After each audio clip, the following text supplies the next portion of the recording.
We're back out here at the hillsides that we cut down out in the pasture the other day.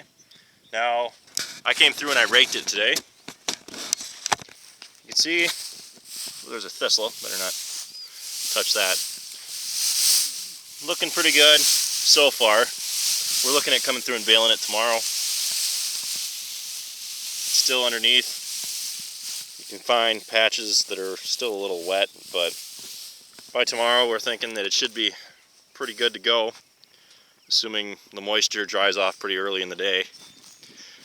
Now, something interesting that I read yesterday was that apparently there's some wildfires going on in Canada right now, and if you look up at the sky, we have this like covering haze all over the sky. The sky is not really blue as it usually is.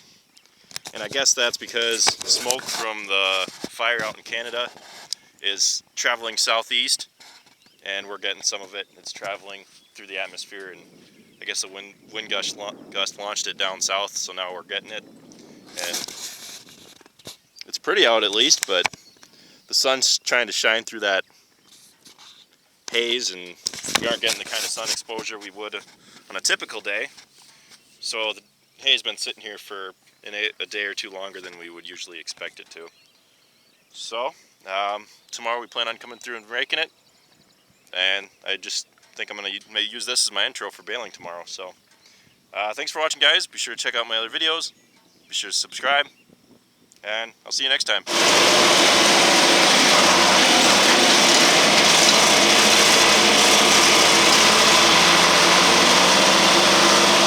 Next day now, and I'm sitting here with the 40-20 and the bale carrier.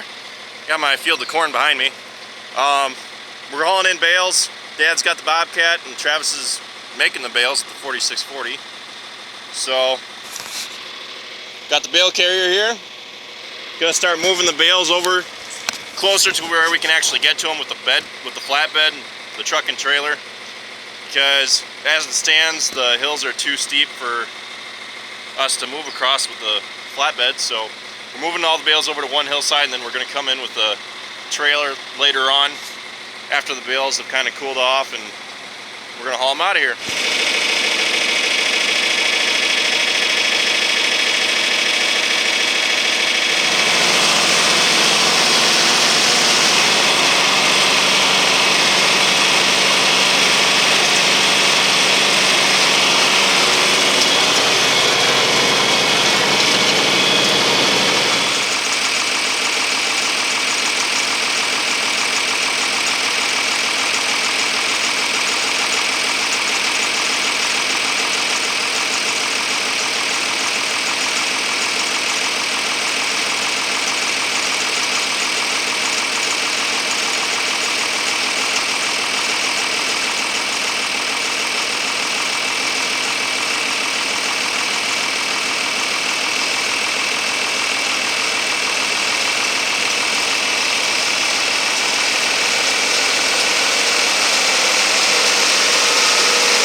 Now, some of you have asked me why we don't have a bale kicker on the back of our baler so we don't have to back up every time we make a bale. Well, look at these hillsides. You tell me, should we get a bale kicker?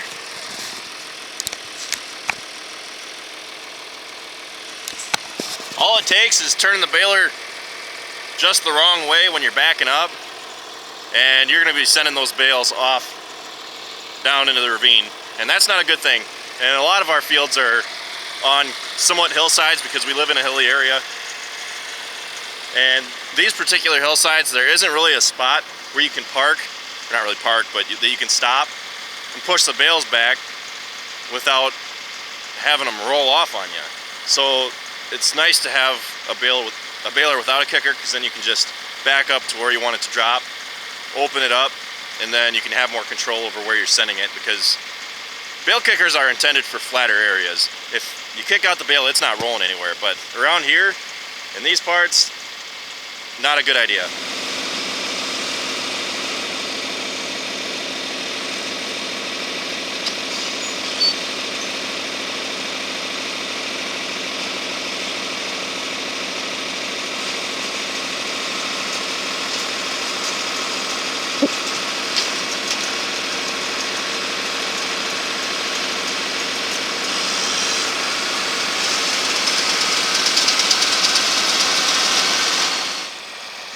Now if you look at the sky, we still have that dull haze from the Canadian fires even into today.